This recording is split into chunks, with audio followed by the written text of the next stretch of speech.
Okay. நான் சின்ன பிள்ளையிலேருந்து சொல்கிறேன், 4 வயசுலேருந்து மாட்டிகிட்ருக்கேன். ஒரு பாவமும் செய்யாதவ. எங்கேயும் போக தெரியாது, வர தெரியாது. இப்படி கூட்டிகிட்டு போகிறது, அப்படி கூட்டிகிட்டு போகிறது, அதை காமிக்கிறது, காக்கா வெட்ட வைக்கிறது, அதை வெட்ட வைக்கிறது, இது வெட்ட வைக்கிறது, இப்படியே ஓடிக்கிட்டு இருந்து ஓகே எல்லாம் முடிஞ்சிருச்சுன்னு வைங்களேன். ஆசிரமத்துலேயே கை வைக்கப்பட்டு அங்கேயும் வந்துட்டேன். ஸோ கல்யாணம் பண்ணோன்னே குழந்த மாவனை கொடுத்தாங்க. வாழையே விடல, கீழே படுக்க வச்சாங்க.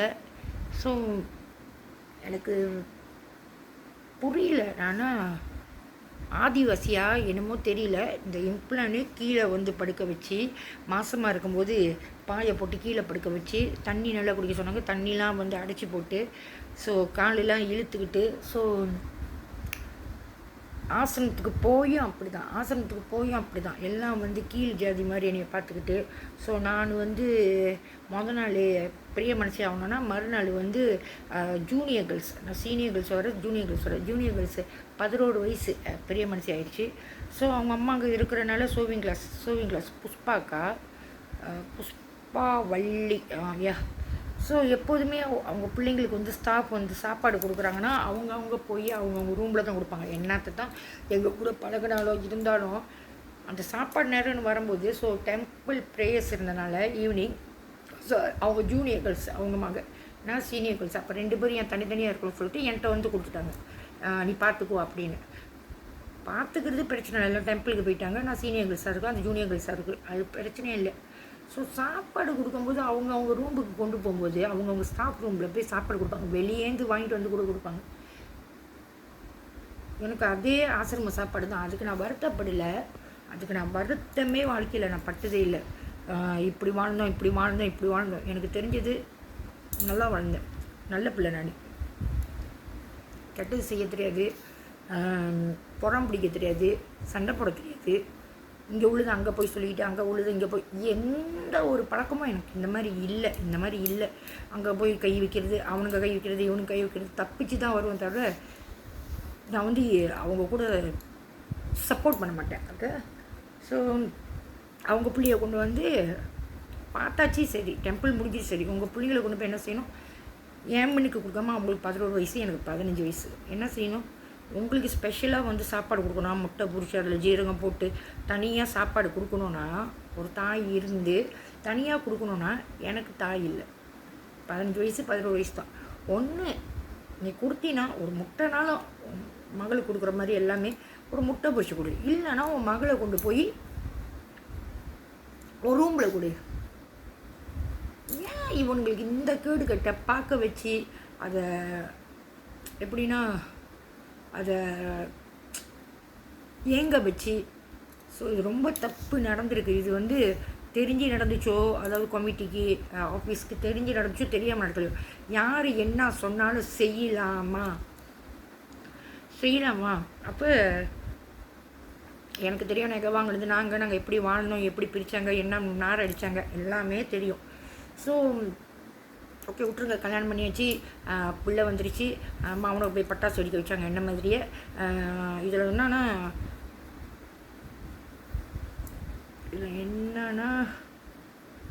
ஓகே, நான் ஸ்ரீயெல்லாம் ரொம்ப டோபிளஸ் ரசி சத்துள்ளாங்க.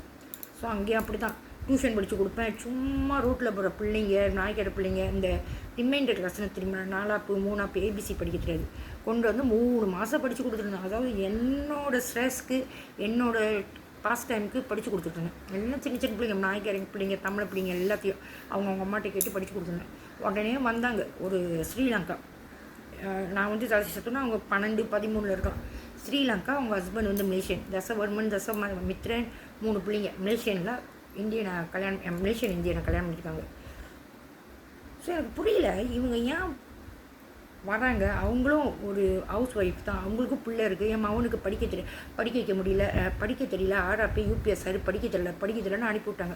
நான் சொன்னேன், நீங்கள் போய் காசு கட்டி போடுங்கக்கா, இது வந்து ஸ்டாண்டர்ட் இல்லை, படித்தவர் வந்துருச்சு, நீங்கள் 100 வெள்ளி கொடுத்தாலும் சரி, எவ்வளோ கொடுத்தாலும் 1000 வெள்ளி கொடுத்தாலும் சரி, நீங்கள் போய் டீச்சரை பாருங்கள், பாஸ் பண்ணி நீ தான் படித்து கொடுக்கணும்னு அனுப்பி விட்டுட்டு, அப்போ 1 நாள் 2 நாள் 3 நாள் விட்டாங்க. சரி அவங்களாம் வந்து விட்டாங்க தானே. கடைசியாக 4ஆவது நாள் ஆரம்பிச்சிருச்சு, சின்ன பிள்ளை மாதிரியே ஆரம்பிச்சிருச்சு. என் வீட்டுக்காரு வேலைக்கு போயிடுவார். எனக்கு வந்து 19 வயசுனா என் வீட்டுக்காருக்கு 8 வயசு கூட. அவர் வேலைக்கு போய்ட்டு ராத்திரி தான் வருவார். உடனே அந்த பையனை அனுப்புறது 6 பையனை, ஸ்ரீலங்கா பையனை இன்னொரு சோப்பா அழகா 24 வயசு 23 வயசு அப்போ ஆரம்பிச்சிருச்சு. வந்துக்கிட்டு வழியடிச்சுக்கிட்டு இப்படி சொல்லிக்கிட்டு அப்படி சொல்லிக்கிட்டு அசிங்கமாக பேசிக்கிட்டு நானும் எவ்வளோ சொல்லிட்டேன் அந்த அக்காட்டாக்க. நான் உண்மையாக சொல்லணும், எனக்கு மாட்டி விட பிடிக்காது. நீங்கள் பையனை வேறு எங்கேயாச்சும் போட்டுங்கக்கா, எனக்கு வேணாக்கா, ரொம்ப கஷ்டமாக இருக்குது. பையன் திடீர்னு பரீட்சை வந்துருச்சுன்னா அது ரொம்ப கஷ்டம். ஸோ 3 நாள் 4 நாள் செஞ்சு சொல்லி பார்த்தேன், கேட்கவே இல்லை. என் குடியை கெடுக்கிறதுக்கு எங்கேருந்து தான் வராங்கன்னு எனக்கும் தெரியல.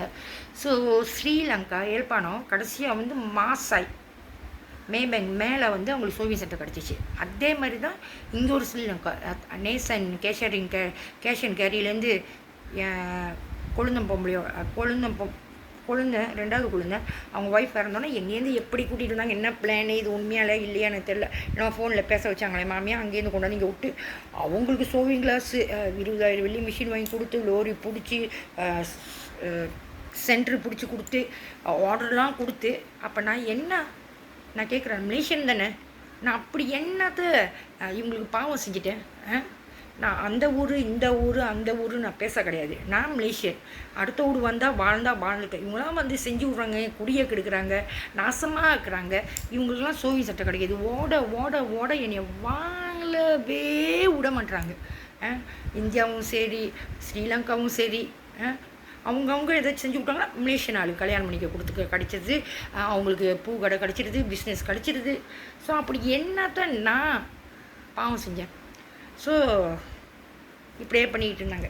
ஓகே, இப்படியே பண்ணிக்கிட்டு இருந்தாங்க. என் கையில் அந்த பையனை கொடுத்துட்டாங்க, குழந்த மாமனை. ஸோ ஒரு தாயாக இருந்தால் யார் மாமியாக கொடுத்தாலும் யார் வந்து அந்த பையனை கொடுத்தாலும் ஒரு தாயாக இருந்து அவங்களும் கஷ்டப்பட்டு குழந்தை பொம்பளையும் கஷ்டப்பட்டு தான் வந்துருக்கு. எப்படி உனக்கு மனசு வந்துச்சு? நீ வேலைக்கு போகல, என்கிட்ட பிள்ளைய கொடுத்துட்டு நீ வீட்டில் இருக்க. எனக்கும் என் வீட்டுக்காருக்கும் உன் மாமனால பிரச்சனை, சாப்பிட்லன்னா ஏசுனா அடிக்கிறேன், என்ன அடிக்கிறாரு? அவனை ஒழுங்காக பார்க்க தெரியாது, அவன் ஏன் அழுகுறான்? அடிக்க கூட மாட்டேன். அதாவது சின்ன பிள்ளைங்கள ஒன்றும் சொல்ல முடியாது. அவனும் அந்த 22ஆம் தேதி 2ஆம் மாதம் ஒன்றும் சொல்ல முடியாது. ஆனால் அவன் செய்கிறத பார்த்தா அவங்க விட்டது ஒன்று. நான் வந்து பிள்ளைங்களை நல்லா பார்ப்பேன், ஆசிரமத்தில் இருந்தனால பிள்ளைங்களை நல்லா பார்ப்பேன். ஸோ தனியாக படுக்க வச்சுக்கிட்டு காடியில் போகிறப்ப ஏதாச்சும் குசுன்னு சொல்லிடுவான். சாப்பிடும்போது ஒரு தட்டு தட்டிட்டோன்னா உடனே ரோட்லேயே இறக்கி விட்டு போயிடுவார். ஸ்ரீயாலம் ரோட்லேயே, எனக்கு ஸ்ரீயாலாமே தெரியாது, ரோடே தெரியாது, அங்கே இறக்கி விட்டு பாட்டுக்கு வீட்டில் போய் படுத்துருவார். ஸோ இந்த மாதிரி நிறையா நடந்துச்சு. ஸோ விட்டுருங்க. புள்ள பிறந்தா அப்படி தான் குளிப்பாட்ட வரேன். நாங்கள் குழந்தை பொம்பளை குளிப்பாட்ட வர்றாங்க. இந்த சத்யான்னு சொல்கிறாங்க, 22ஆம் தேதி 2ஆம் மாதம். அவங்க பாட்டுக்கு பேசிக்கிட்டே இருப்பாங்க. குளிப்பாட்டு அதாவது நமக்கு நீ எதுவுமே தூக்க மாட்டாங்க, நான் எதுவுமே கேட்டுக்க மாட்டேன். பாட்டி வந்து வயசானவங்க, எங்கள் வீட்டுக்கார பாட்டி. ஒரு நாள் மேலே குளிப்பாட்டினாங்க, ஒரு நாள் வந்து தலை குளிப்பாட்டினாங்க. ஸோ பாட்டி கஷ்டம்னு சொல்லிட்டு நானே எல்லாம் துணியை துவச்சிக்கிட்டு சொந்தமாக சமைச்சிக்கிட்டு சொந்தமாக பார்த்துக்கிட்டு. ஆனால் இந்த இம்ப்ளான் என்ன செய்யும்னா விடிய விடிய விடிய விடிய நான் 20 வாட்டி கண்ணை மூடுனால பாலை கொடுத்துட்டு எடுத்து வச்சா 20 டப்பும் என் பையன் எஞ்சி கட்டுவான். விடிய விடிய தூங்க மாட்டான். காலையில் வந்து யாரும் புள்ளியும் பார்க்க மாட்டாங்க. சரி, நான் பாட்டுக்கு வேலையை பார்த்துக்கிட்டு இருந்தேன்னா பிள்ளையை பார்த்துட்டு வரும், புள்ளியும் பார்க்க மாட்டாங்க. நான் இன்ன வரைக்கும் சத்தியமாக என் வீட்டுக்கிட்ட, என் குடும்பத்துக்கிட்ட, எங்கள் அம்மாட்ட, என் தம்பிக்கிட்ட ஒன்றுமே சொன்னதில்லை. யாரும் பார்க்க மாட்டாங்க. ஆனால் அவங்களுக்கு செய்கிற கடமை, அவங்களுக்கு கொடுக்குற காசு சீரு எல்லாத்தையும் கொடுத்துருவேன். ஆனால் சண்டையை மூட்டி வைக்க மாட்டேன். அவங்க பாட்டுக்கு பேசிக்கிட்டு இருக்கட்டும்.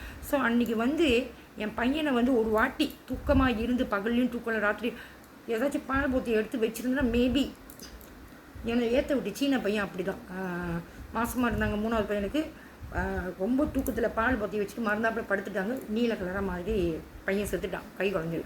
ஸோ அப்புறம் தான் நினச்சேன், என் மகனை அன்றைக்கி விட்டுருந்தா இந்த மாதிரி தான் சாவடிச்சிருப்பாங்க. ஸோ இவங்களுக்கு வந்து நினப்பு. எனக்கு எதுவுமே தெரியாது, எனக்கு வந்து நாங்கள் வாங்கலன்னு தெரியாது, எதுவுமே நாங்கள் சேர்க்கலன்னு தெரியாது, சின்ன பிள்ளையா அடிமையாக வச்சுருக்கான்னு தெரியாது. போய் வெங்காயம் அது இதுன்னு திருட வச்சு எல்லாம் பணக்காரங்களும் ஆகிட்டாங்க. அவங்க சாப்பிட்டு எங்கள் சொந்தக்காரங்க தான்.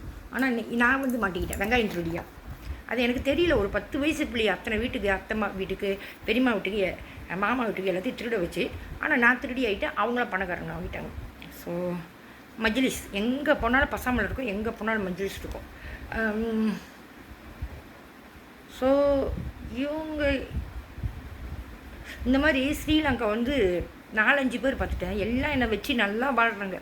அதாவது நீங்களும் வாழணும், நம்மளும் வாழணும், அதுதான் வாழ்க்கை. நீயும் வாழணும், நானும் வாழணும். அதனால் நீ நாசமாக போகணும், நான் வாழணும்னு என்ன செய்கிறது? இது யார் செய்கிறா, எதுக்கு செய்கிறான்னு எனக்கு தெரியல. நீங்கள் போய் காமிக்கிறீங்க, நீங்கள் போய் கொண்டு போய் விட்றீங்க, செய்கிறீங்க. ஓகே ஓகே, நீங்கள் முன்னேறிட்டீங்க. நானும் ரொம்ப படிச்சிருக்கேன். ஒரு சாதாரண டியூஷன் ஃப்ரீயாக படித்தா கொடுத்தாலும் விட மாட்டேறீங்க. போய் இன்னும் கொள்ளை இங்கே புலத்தமிழ் ஆரம்பித்தாங்க. என் வீட்டுக்காரும் கொழுந்தனும் அவங்க கொஞ்சம் கொஞ்சம் காசு போட்டு ஆரம்பிச்சிட்டாங்க. ஸோ அது ஓடவே இல்லை. 2.5 வருஷம் பூவே கொடுக்க மாட்டேது. நான் எடுத்த 6 மாதம் 18 கிலோ பூ, 200 கத்திரிக்காய் செடி, அவரைக்காய் செடி எல்லாம் விடிய விடிய விடிய காலையும் பகலும் இங்கே உள்ளவங்க என் கூட வேலை செஞ்சுருவாங்க தெரியும். எவ்வளோ கஷ்டப்பட்டு இடுப்பு வலியோட தாங்க முடியாது தூக்கி விட்டோன்னே கொள்ளையை பிடிங்கிட்டு போயிட்டாங்க. அதாவது எம்ஐசியில் உள்ளவங்க அவங்க ஏன் எடுத்தாங்க, எதுக்கு எடுத்தாங்கன்னு தெரியல. ஆனால் நான் கோயில் கட்ட வேணான்னு அதில் உடனே ஒரு சின்ன கோயில் கட்டி 10 அடியில் ஐயாவை கட்டி கருப்பு சாமியை வச்சு நான் சொல்கிறேன், அதில் கட்டக்கூடாது கவர்மெண்ட் டிஎன்பி நிலத்துக்கு கீழே கட்டக்கூடாதுன்னு இந்த நெட்வொர்க்கு பிடிவாதமாக அவர் என் கொழுந்தனை கட்ட வச்சிச்சு. இல்லைன்னா இவங்க யாரும் செய்ய மாட்டாங்க. ஸோ அந்த கோயில் கட்டினதுக்கும் என் காசு தான். கோயில் எடுக்கும்போதும் வந்து மஜ்லிஸ்காரன் எனக்கு சாமான் கொடுக்குறான். அதை எடுத்து கங்கப்பளை லோரியில் கொண்டு போய் நான் அனுப்பினேன். எல்லாம் முடிஞ்சு நான் சின்ன கொள்ளை ஒன்று வச்சுருந்தேன். சின்ன கொள்ளை எல்லா வருஷம் ஆட்டோரமாக கொள்ளை இருக்குது. வந்து மஜ்லிஸ்காரனுங்க ஏன் கொள்ளையில் தகைச்சானு ஏன்னு கேட்டால் இல்லை எல்லாமே பிஞ்சலங்கிறேன் அப்படின்னானுங்க. சரி பரவாயில்ல, அது நானாக வச்சு நானாக பார்த்து 100 செடிகிட்ட வச்சுருந்தேன். அப்படி வந்து பெரிய கொள்ளை இல்லாட்டினாலும் என்னால் சாப்பிட்றதுக்கு வாழ்கிறதுக்கு முடியும். கம்பெனி சம்பளம் மாதிரி எடுக்கலாம். ஸோ வந்தானுங்க. சரி கவர்மெண்ட் அப்படி சொல்லிட்டு எல்லாத்தையும் ஒரு 20 செடியை உடச்சிட்டானுங்க. ஸோ இவங்களோட மூளை வந்து எப்படி தெரியுமா, பெரிய கொள்ளையை வந்து நம்ம சின்ன கொள்ளையை எடுக்காமல் பெரிய கொள்ளையை எடுத்துட்டா நான் சின்ன கொள்ளையில் வாழ்ந்துருவேன். இவங்களுக்கு ஏன் நான் வாழவே கூடாதுன்னு ஒரு எண்ணம். இங்கே கொண்டு வந்தாங்க கேஷன் கறி ரவாங்கலேருந்து. அது எப்படி சொல்லி கொண்டு வந்தாங்க. கொழுந்தனுக்கு வந்து 2வது பொம்பளையா என்னென்னமோ பேசி அவங்களும் அப்படி தான் கொண்டு வந்தாங்க. 20,000 வெளி மிஷின் வாங்கி கொடுத்தாங்க, அது வாங்கி கொடுத்தாங்க, பிஸ்னஸ் கொடுத்தாங்க. சொந்தமாக இவங்களே பிஸ்னஸ் கொடுத்தாங்க. ஏன்னா இவங்களுக்கு வந்து டெக்கோ, என் வீட்டுக்கார் சொந்தக்காரவங்களுக்கு, அது யார் பேராகிறவங்க எல்லாம் கொடுத்தாங்க. அவங்க வாழ்கிறாங்க. ஆனால் என்னால் வாழ முடியல. இன்னொன்று என்னமோ சொல்ல வந்தேன். அதான் நான் கேட்குறேன், ஏன் எங்களை வாழ விட மாட்டீங்க? நான் யார் குடியை கெடுத்தேன்? என்னத்துக்கு? ஒரு குடியை கெடுக்கணும், ஒரு வயசு தரம் வேணும். 4 வயசுலேருந்து செய்கிறாங்க, 4 வயசுலேருந்து. ஸோ எட்டப்பட்ட காலத்தில் என்ன நடந்துச்சுன்னு தெரியல. இவங்களாம் நினச்சிக்கிட்டு இருக்காங்க எங்கள் பிள்ளைங்களாம் வந்து இடையில தான் மாட்டுதுங்க. நான் தானே சொல்கிறேன்ல, இவங்களுக்கு தெரியல என் பிள்ளைங்க என்ன மாதிரி சின்ன வயசுலேருந்து மாட்டிக்கிட்டு இருக்குது. ஆனால் இது என் பிள்ளைங்களுக்கு தெரியாது. ஆனால் இன்றைக்கி என் பிள்ளைங்களை வச்சுட்டு செஞ்சு விட்றாங்க. கையில் பட்டாசு, சுடு தண்ணி ஊற்ற வைக்கிறது, கொண்டு போய் என் மகன் 2வது பிள்ளை 2 வயசு ரவாங்கில் இருக்க எனக்கே தெரியாமல் அவங்க சொந்தக்காரங்களை வச்சு, அவங்க என் வீட்டுக்கு தாய் மாமனை வச்சு, அவங்க பொம்பளை வச்சு குருகுருன்னு காது குத்திட்டு வந்தாங்க. வந்து பார்க்குற காது மேலே இங்கே இருக்குது. 2வது இது 1வது காதுக்கு மேலே இருக்குது. ஸோ எனக்கு அழுவ வந்துருச்சு. இது என்ன நடந்துச்சுன்னா, நான் வந்து மலேசியனுக்கு முடிஞ்சு வந்து பொக்கோங்கள இது என்ன பொக்கம், ஐயோ நல்ல யங்காங் சூப்பர் மார்க்கெட்டில் பொக்கோங்கில் அங்கே வேலைக்கு போனால் ட்ரைனிங் வந்து இதில் அனுப்புகிறாங்க. கிளைங்கில் வந்து